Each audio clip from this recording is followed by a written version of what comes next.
बिस्मिल्लाहिर्रहमानिर्रहीम। अस्सलाम वालेकुम। उम्मीद करता हूँ आप लोग ठीक होंगे। सबसे पहले आप लैपटॉप की स्क्रीन पे आ जाएं, आपको कुछ दिखाता हूँ मैं, उसके बाद इंशाल्लाह इस वीडियो पे डिटेल से डिस्कस करेंगे। अच्छा जी, ये गूगल के सामने हमने सवाल रखा है। गूगल से हमने पूछा है कि कौन से ऐसे 5 कंट्रीज़ हैं जो पाकिस्तानी पासपोर्ट पे जिनकी अप्रूवल रेशो, अप्रूवल रेटिंग अच्छी है। तो गूगल हमें बताता है जी, top European countries with the highest visa approval और success rates from Pakistan, Pakistani applicants including Iceland, Lithuania, Slovakia and, और उसने नीचे नाम बताया जो डिस्कस करेंगे। और इसके अलावा गूगल ये भी कहता है कि ये कोई गवर्नमेंट की तरफ से या यूरोपीय यूनियन की तरफ से नहीं है। ये जितना भी ओवरऑल गूगल पर डाटा पड़ा हुआ है, कुछ लोगों ने अपना एक्सपीरियंस शेयर किया हुआ है, बहुत सारे एप्लीकेंट्स ने अपना एक्सपीरियंस शेयर किया होता है।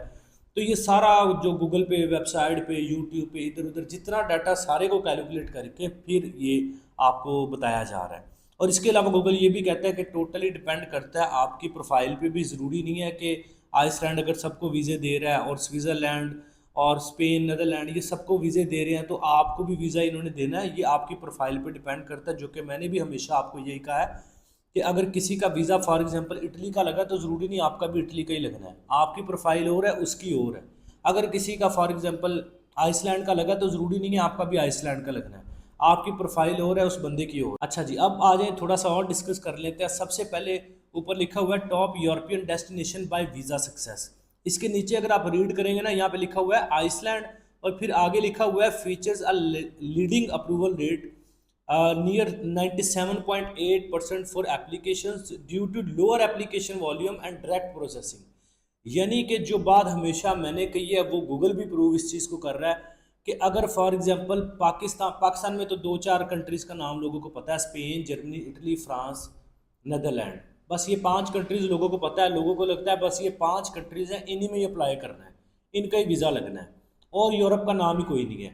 तो मैंने भी हमेशा यही बात की है, जो गूगल भी अभी कर रहा है, कि लोअर जितनी एप्लीकेशंस किसी एम्बेसी के पास कम जाती है ना, उतना ही ज़्यादा अप्रूवल रेशो के चांसेस अच्छे होते हैं, क्योंकि रश नहीं लगा होता।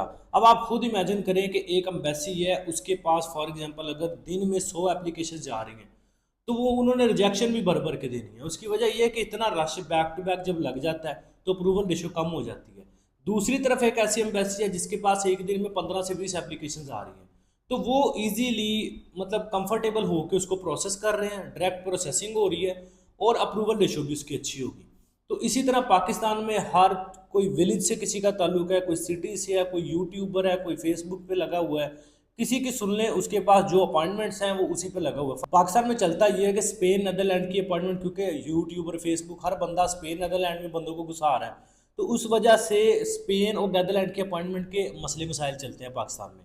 स्पेन, नीदरलैंड के मसले मसाइल एप्लीकेंट्स के लिए चलते हैं, लेकिन जो कंसल्टेंट्स हैं जो स्पेन, नीदरलैंड को प्रमोट कर रहे होते हैं, इनके लिंक्स होते हैं वीएफएस में या इधर उधर। इन्होंने वहाँ से बीएलएस में, वीएफएस, इन्होंने वहाँ से अपॉइंटमेंट फिर खरीद के आपको देनी होती है, और उसमें आपने 35-40 हज़ार, 50 हज़ार, जितना वो लग रहा है जिसको, वो उतने की उन्होंने बेचनी होती है। ऐसा नहीं है कि ये स्पेन, नीदरलैंड, जर्मनी वगैरह वीज़ा नहीं देते, वीज़ा देते हैं, लेकिन ये प्रॉपर आपको मेरिट पे डिसीजन नहीं देते। ये देखते हैं कि बस ठीक है, थोड़ी बहुत समझ आई है, लग रहा है वीज़ा दे दो तो दे दिया।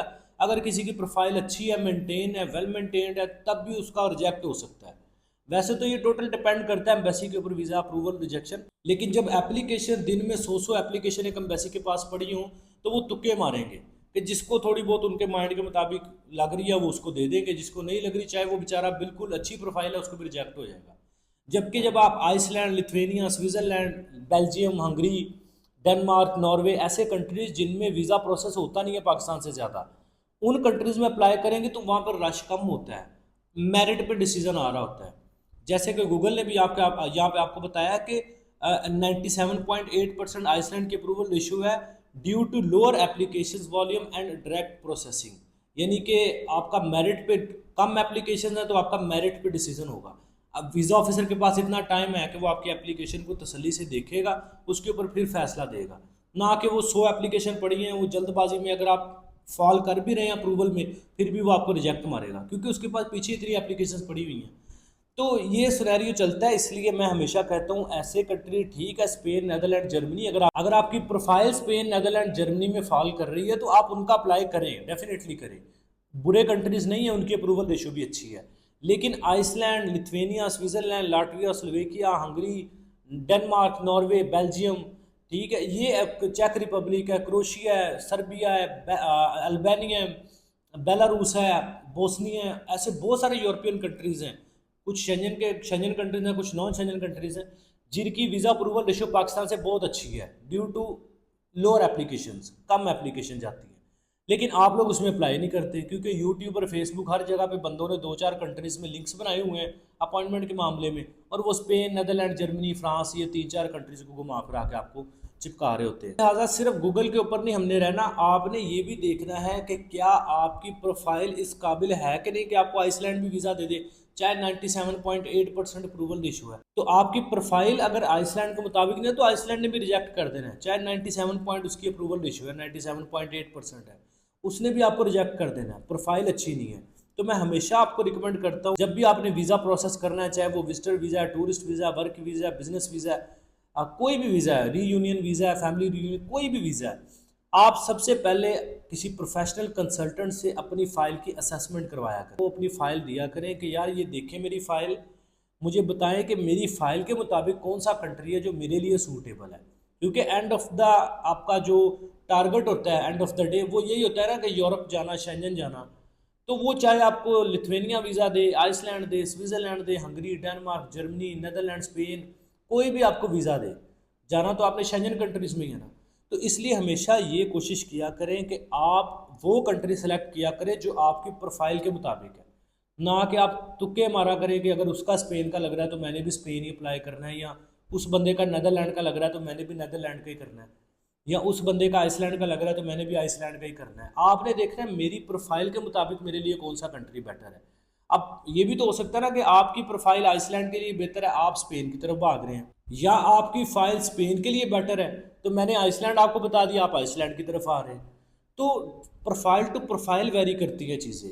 अब कुछ एम्बेसीज है वो स्टेटमेंट पे बड़ा फोकस करती हैं, कुछ एम्बेसीज हैं वो फैमिली टाइज पे बहुत ज़्यादा फोकस करती हैं, कुछ एम्बेसीज है जो आपके एसेट्स पे बड़ा जो है वो रिलाई करती हैं। तो आपने देखना होता है मेरी प्रोफाइल में क्या क्या चीज़ें हैं और इस प्रोफाइल के मुताबिक किस एम्बेसी की रिक्वायरमेंट्स को मैं फुलफिल कर रहा हूँ जो सेटिस्फाई होकर मेरी प्रोफाइल पे मुझे वीज़ा देंगी। आपको मिसाल के तौर पे आइसलैंड का वीज़ा मिल जाता है तो आप उस वीज़ा पे स्पेन भी जा सकते हैं, जर्मनी भी जा सकते हैं, इटली भी जा सकते हैं, क्योंकि शेंजन वीज़ा है, ये शेंजन वीज़ा आपको मिल रहा है। तो ये रिजल्ट दिखाने का मकसद सिर्फ ये था कि कंट्री अच्छा सही चूज़ किया करें। अगर आपने दो चीज़ों में कंप्रोमाइज़ किया, जितनी मर्जी तगड़ी प्रोफाइल बना लें, आपकी अप्रूवल रेशो अच्छी नहीं हो सकती अगर दो चीज़ों में कंप्रोमाइज़ किया। पहले नंबर पे गलत कंसल्टेंट चूज़ किया, दूसरे नंबर पे कंट्री गलत चूज़ किया। अगर ये दो चीज़ें आप गलत चूज़ करते हैं तो आप कभी भी सक्सेस नहीं आपको मिल सकती, क्योंकि आपकी स्टार्टिंग डायरेक्शन ही गलत है, आपका जो आपने रोड मैप सेलेक्ट किया हुआ है वही गलत है। फॉर एग्जांपल आप कंसल्टेंट अच्छा चुन लें, कंट्री गलत चुन लेंगे तो भी रिजेक्शन है, आप कंट्री सही चुन लेंगे, कंसल्टेंट ख़राब चुन लेंगे तो भी रिजेक्शन है। तो अगर आपकी सिलेक्शन कंसल्टेंट अच्छा सेलेक्ट कर लिया, कंट्री अच्छा सेलेक्ट कर लिया, अब उस कंसल्टेंट ने आपकी प्रोफाइल उस कंट्री के मुताबिक असेसमेंट करके बता दी है, तो फिर आप वीज़ा अप्लाई करें। कोशिश करें कि वीज़ा अप्लाई करने से पहले अपने कंसल्टेंट को अपनी फ़ाइल दे के पूछें, क्योंकि कंसल्टेंट से कंसल्ट करने का, उसको फ़ीस देने का मकसद ये होता है कि आप उसके साथ डिस्कस करेंगे फ़ाइल और वो आपको बताएगा कि आपकी फ़ाइल में ये चीज़ें हैं। जब आपके कंसल्टेंट को आपको पता चल जाए कि आपकी फ़ाइल में 95% से प्लस आपकी जो है ना वो चीज़ें अच्छी चल रही हैं, मेंटेन्ड है, फिर वीज़ा प्रोसेस करें। क्योंकि एप्लीकेंट को नहीं पता होता मेरी फ़ाइल में क्या क्या चीज़ें ख़राब हैं, एप्लीकेंट को तो सिर्फ रिक्वायरमेंट फुलफिल करने का होता है ना। कंसल्टेंट ने कह दिया 6 महीने की स्टेटमेंट ले आए, FRC निकलवा लें, पासपोर्ट निकलवा लें, फ़ोटो निकलवा लें, ये निकलवा लें, वो निकलवा लें, वो जो एप्लीकेंट होता है वो निकलवा के कंसल्टेंट के पास ले आता है कि ये देखें जी आपने रिक्वायरमेंट्स बताई थी, मैंने फुलफिल कर दी है। अब कंसल्टेंट को फीस देने का या कंसल्टेंट का जो एक्सपीरियंस होता है वो यूज़ होता है फाइल के ऊपर, कंसल्टेंट का काम होता है, फिर आपका काम खत्म हो जाता है। आपने जब प्रोफाइल दी कंसल्टेंट को, आपका काम खत्म हो गया। फिर आपके कंसल्टेंट की जिम्मेदारी है कि वो आपकी फाइल में से तमाम नेगेटिविटी अच्छे से असेसमेंट करके निकाल ले, पॉजिटिविटी लेके आए, उसके बाद आपका वीज़ा प्रोसेस करे लीगली, ऑफिशियली, प्रॉपर जो है वो आपकी इन्फॉर्मेशन के अकॉर्डिंग। ऐसा नहीं कि फॉर्मेलिटी पूरी करे, प्रॉपर कवर लेटर भी बने तो वो एक एक डॉक्यूमेंट आपका देख के कवर लेटर बने ना, ताकि ऑफिसर के पास जब फाइल जाए तो उसको भी तो पता चले ना यार कोई फाइल मेरे पास आई। तो ये वीडियो बनाने का बेसिक सा मकसद सिर्फ यही था कि कंट्री अपनी प्रोफाइल के मुताबिक चूज़ करें, कंसल्टेंट राइट डायरेक्शन में चूज़ करें और वीज़ा प्रोसेस करते वक्त सबसे पहले अपनी फ़ाइल के असेसमेंट करवाएं, फिर वीज़ा जो है वो अप्लाई करवाएं ताकि आपके वीज़ा लगने के चांसेस मैक्सिमम रहें। और definitely end of the day depend करता है एम्बेसी के ऊपर कि आपको वीज़ा देना है कि नहीं देना। और हर कंट्री हर बंदे के लिए नहीं होता। हर कंट्री से मुराद ये कि आइसलैंड चाहे वो नंबर 1 पे है, फिर भी वो हर बंदे के लिए, स्पेन हर बंदे की प्रोफाइल के मुताबिक नहीं है, लिथुआनिया, स्विट्ज़रलैंड, नॉर्वे, बेल्जियम, हर कंट्री हर प्रोफाइल के मुताबिक नहीं है। आपकी प्रोफाइल के मुताबिक आपने कंट्रीज चूज़ करना होता है, फिर आपको कामयाबी मिलेगी। बेतुकी एप्लीकेशंस अप्लाई करेंगे यानी आंखें बंद करके तीर चलाना कि लग गया तो लग गया, ना लगा तो ना सही, उस केस में नहीं लगना।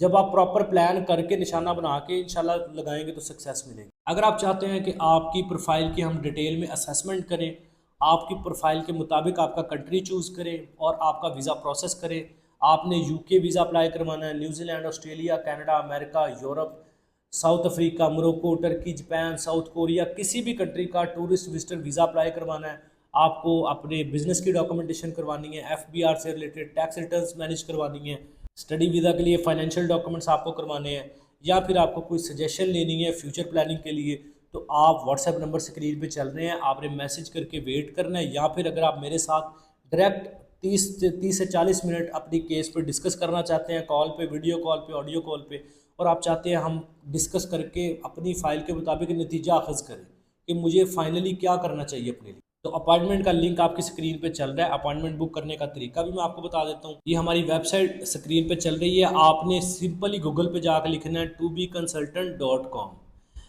टू बी कंसल्टेंट ये चल रही है वेबसाइट, डिस्क्रिप्शन में भी इस वेबसाइट का लिंक आपको मिल जाएगा। आपने सिंपल ये लिखा हुआ है अपॉइंटमेंट विद मिस्टर रज़ा हुसैन, यहाँ पे क्लिक करना है तो हमारी अपॉइंटमेंट की स्लॉट ओपन हो जाएगी। हमारा जो अपॉइंटमेंट फॉर्म है वो ओपन हो जाएगा। आपने सिंपली स्क्रॉल करना है, यहाँ पे अपना नाम लिखना है, ईमेल एड्रेस लिखना है, फ़ोन नंबर, स्ट्रीट एड्रेस लिख देंगे, सिटी लिख देंगे, किस सूबे से हैं यहाँ पे वो मेंशन कर देंगे। यहाँ से आपने कंट्री सेलेक्ट कर लेना है, पाकिस्तान है। यहाँ से आपने सर्विस सेलेक्ट कर लेनी है, आप टूरिस्ट विजिटर वीज़ा अप्लाई करवाना चाह रहे हैं, फाइल असेसमेंट करवाना चाह रहे हैं, या टैक्स कंपनी रजिस्ट्रेशन सर्विसेज से रिलेटेड आप इन्फॉर्मेशन लेना चाह रहे हैं, तो यहाँ से आपने सर्विस सेलेक्ट कर लेनी है हमारी। यहाँ से आप डेट सेलेक्ट कर लेंगे, किस डेट में आपको अपॉइंटमेंट चाहिए। यहाँ से टाइम सेलेक्ट कर लेंगे, किस टाइम में आपको अपॉइंटमेंट चाहिए।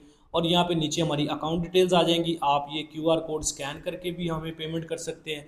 और मैनुअली यहाँ पे अकाउंट डिटेल्स लिखी भी हुई हैं, इनको भी आप मैनुअली तरीके से भी पेमेंट कर सकते हैं। पेमेंट करके आपने स्क्रीनशॉट यहाँ पे अपलोड कर देना है और यहाँ पे चेक मार्क करके हमारी टर्म्स एंड कंडीशन पढ़ लेनी है, सबमिशन कर लेनी है, आपकी अपॉइंटमेंट हमारे तक आ जाएगी।